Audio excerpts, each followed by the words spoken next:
Well, hello, it's such a pleasure to be here and I'm so excited of episode 1 of series 1, and I'm Louise Skeen, and I'm just so fascinated with the industry and how I've got the ability after 35 years of being in health and fitness to be able to now share the information that I've got up here and in my heart with so many women out there, and that's so exciting. So, you know, over the years we didn't have the opportunity to be able to touch base with people in this easy way that we do now, where people can now hear and listen and see people talking about real factual information that can improve women's lives, and that's what I do, and that's why I really love and am passionate about what I do.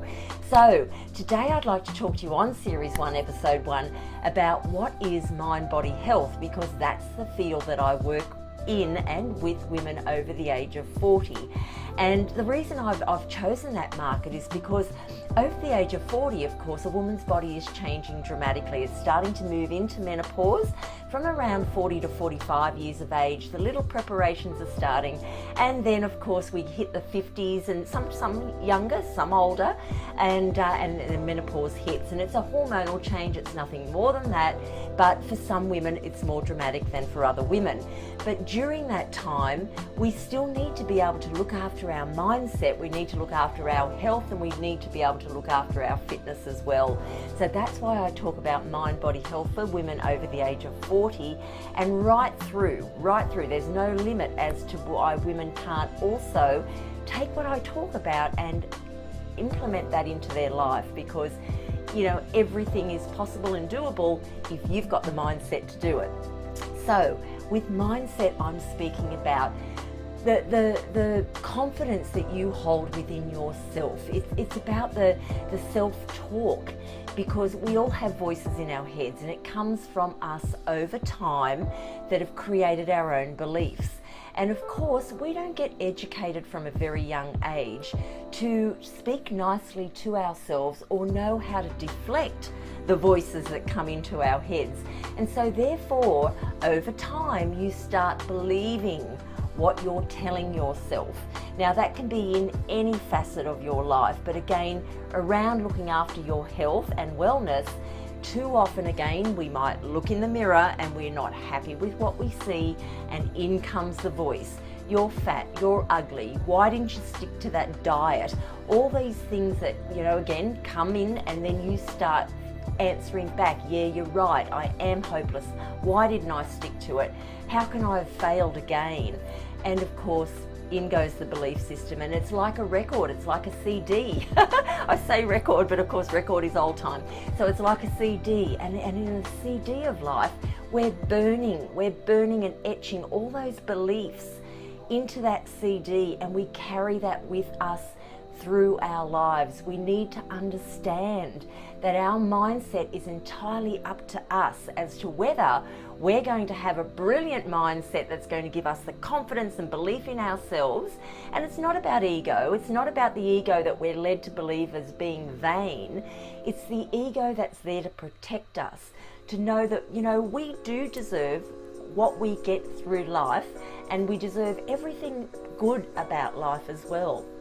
It's not worth pushing ourselves away and telling ourselves that we're not worthy, because we're worthy of anything and everything that we want. So therefore, only we can bring that power within ourselves, and that's what excites me, because I know it's so achievable for women.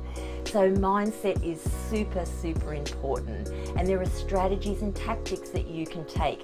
And the first one I want to share with you is start thinking about self-talk. Start thinking about deflecting that self-talk. So when it comes in, have a listen to it, but then decide to answer it back with a, I don't believe you, or I don't agree with you, or I don't want you coming into my life anymore, and answer it back with something positive, because it's so achievable. You can do it. It's just a matter of practice. Okay, repetition is the master of skill, and that means keep repeating the actions and it'll become second nature. As we know in life, that's what happens. It becomes second nature, and then you'll deflect all those voices who no longer will visit you. So mindset, very important. Now body, I talk about the body. I talk about how to look after our body externally is important. Now, it's the muscles and the strength and the definition and the shape of our bodies that we're all striving for. And fitness, of course, is the one way that you can look after your body, but not only for the aesthetic appeal, which really does come naturally, comes very naturally when you're able to look after yourself through fitness. All the benefits from the exterior come. But what you're not possibly realizing is all the benefits on the interior of you that happen, and they happen so quickly. So it's fighting heart disease. Okay, we're not walking around with heart disease, I get it. So it's not on our minds, it's not, an emotional thing that we're caught up with every single day. But knowing that we're exercising to fight heart disease, that's my motivation. I hope it's yours too. And then we're fighting lung disease. We're opening our lungs for capacity of air. How important is that as we're aging? Super important. So lungs are really important through exercise. And then we've got the muscles that are being strengthened and shaped on the outside. But the fact that the muscles are also being strengthened on the inside means it's protecting our skeletal system. Our bones are being protected. Now, as we know, as aging women, we have every chance of having osteoporosis come on. So what do we need to avoid that and to keep us safe and secure? We need strong muscles. So exercise, fitness is going to do that. And so again, it doesn't have to be anything hard. It just needs to be something that you enjoy to do and that you can do every day. So muscles are really important. The cells that we don't see, what's happening inside our bodies that feed our brain and feed the triggers and feed our hormones, everything stems from moving our body. Really, I'm a little bit jacked sometimes when I hear people refer to nutrition as being 80% and exercise is 20% of your well-being. It's so not true.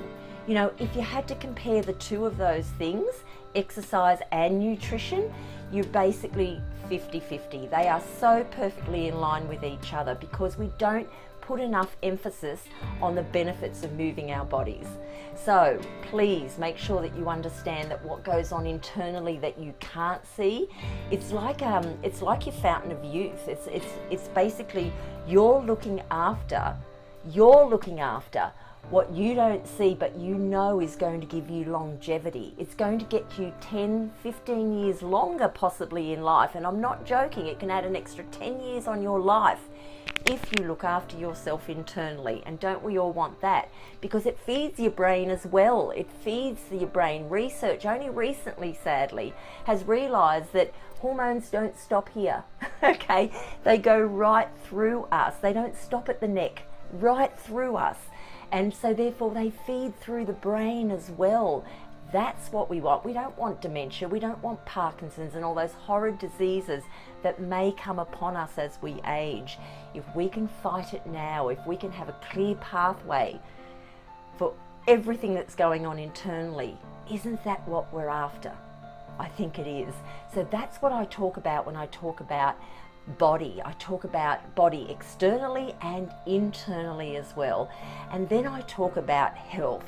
Now, health is a major umbrella, I guess, in our lives and in our well-being. But when I'm talking about health, I'm talking about what we fuel our body with.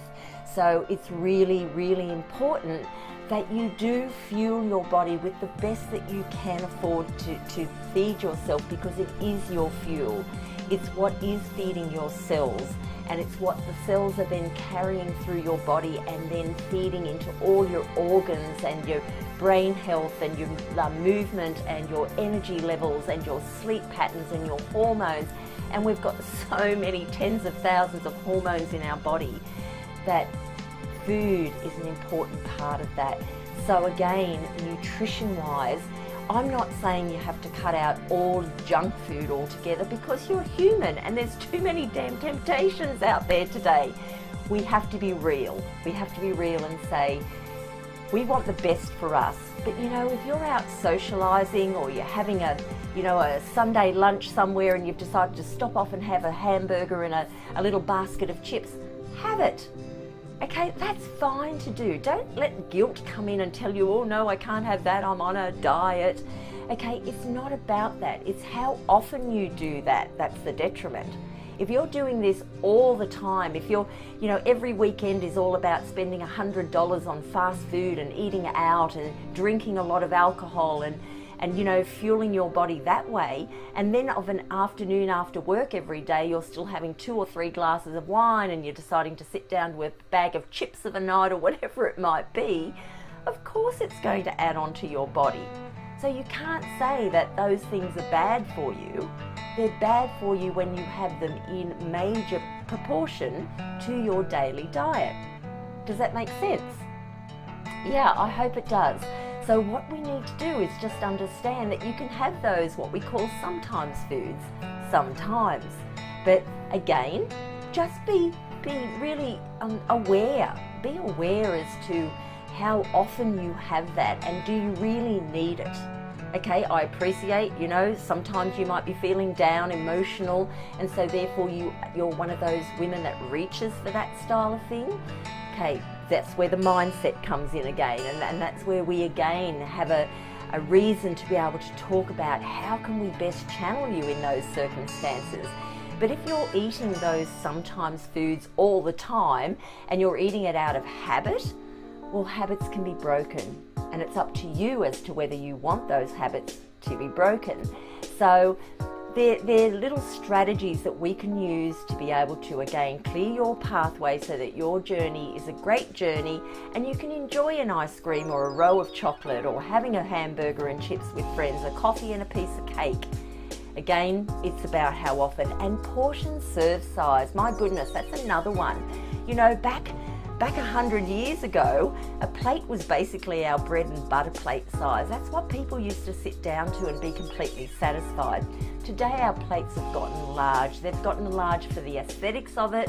And again, we've got so many cooking shows on TV now and through social media that we've become accustomed to watching a large portion or a portion of food being served on these huge plates. It's not necessary. Your stomach is the size of your fist. Remember that.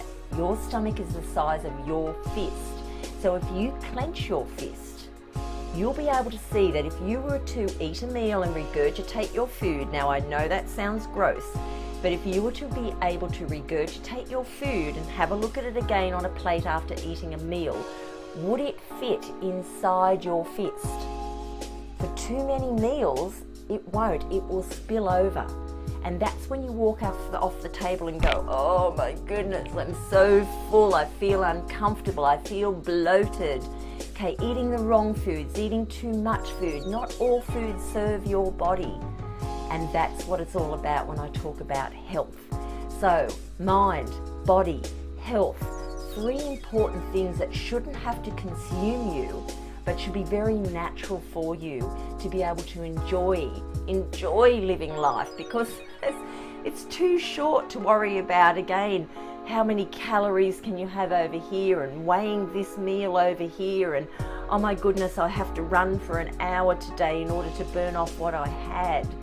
Okay, that becomes an obsession, and we don't want obsession, because obsession is just, again, playing with mindset. And you can see how it becomes a very, very vicious circle. So, let's recap today, and I'd love your comments. After I speak today, I certainly will be able to come on it and have a chat to you and answer any questions that you might have or any concerns or thoughts that you might have. But mindset, okay? My thoughts around mindset is just to understand that it is the everything that really consumes. Remember I spoke about, let me just interrupt my train of thought there. Remember I spoke about, 50% nutrition, 50% exercise, they're 50-50. That's true, but that makes up only 50% of wellness. So you've basically got 25% mindset, 25% nutrition and 25% of exercise. That makes up the 50% of wellness. The other 50% in its entirety is mindset. It's everything. If your mindset isn't switched on, strong, believable, with strong beliefs about you and who you are and how great you are and how deserving you are, if you don't have that strong mindset, okay, it's going to break you down and wear you down, and it channels into every part of your life, not just your wellness life, every part of your life, in relationships, in the ability to be able to keep your home a certain way, and you know, to do the things in life you want to do. Okay, the mindset is 50% of your well-being. So I hope you understand, I hope I can bring that home to you as how important that is. That is what needs to be fixed first, because when you have the strongest of mindset, when you have the ability to spring out of bed of a morning and not hit the snooze button, and understand that the next 20 minutes that you're devoting to yourself, whether it's through journaling, whether it's through positive affirmations, whether it's through going for a walk for 20 minutes or standing on the grass or laying on the grass and feeling the elements of the earth. You might be near the ocean or near a lake where you can step out and be grateful for what you see in front of you. Even if that first 20 minutes is about grabbing a cup of tea with fresh, you know, hot water with lemon squeezed in it or something, and sitting down and just looking out at what you've got in front of you, what you've got with you, the fact that you can walk and do those things, and so many people unfortunately cannot. So we take things for granted. So mindset, get yourself in a great mindset first thing in the morning. Don't lay in bed and think, oh, I've got to go to work, or I've got this ahead of me today, or the children annoyed me last night and I've got to face them again, whatever it might be. Try and block those negatives. The negatives are not serving you. There's a positive to every negative, and I can absolutely guarantee that. And when you've got those positives, when you've got your mindset sharp and it's serving you, I cannot tell you how amazing it feels to spring up of a morning and just to get into your day. It's the most exciting thing. There's no dragging your tail behind you. There's no, I don't want to attend to that, be that, do that, feel that. You don't experience that. You just feel this inner excitement just to be able to share the day with yourself. It's so important. And with others, of course, that's what we do. So mindset, 50%. And then the other 50% is broken up into moving your body, feeding your body. That's what it's all about. So that's what I wanted to share with you today in my episode. I'm so glad you've joined me today. I thank you for joining me today. Now, tomorrow I'm back here again, and tomorrow I'm actually going to talk about a really hot topic. And this topic is hot to women because it's been going on for hundreds of years, but probably more so in the last 60 to be the most important, and that is dieting. Okay, it's a word we hear. And you know, there's lots of myths about dieting and lots of beliefs about dieting, but unfortunately dieting has become a real mindset gameplay. Okay, it tugs on your mind, it tugs on your emotions, because again, I won't get into it now, but it's just this ability to achieve and then to fail, and then you go on another diet and you achieve and then you fail. So I'm going to talk to you tomorrow about dieting. I'm going to give you the strategies you need to stop dieting, but to also understand that dieting can sometimes work. So I'll leave you with that confusing message and hope to see you tomorrow, same time, and let's work out again what dieting is doing to you and what we can do to change it around so that you can have that mindset that gets you moving forward. So thank you again for joining me today. It's been a great pleasure, and I'll see you again tomorrow. Bye for now. Thanks for watching. I hope you subscribe to my channel and follow me on social media plugged in on your screen right now. Thank you, and stay healthy, stay happy.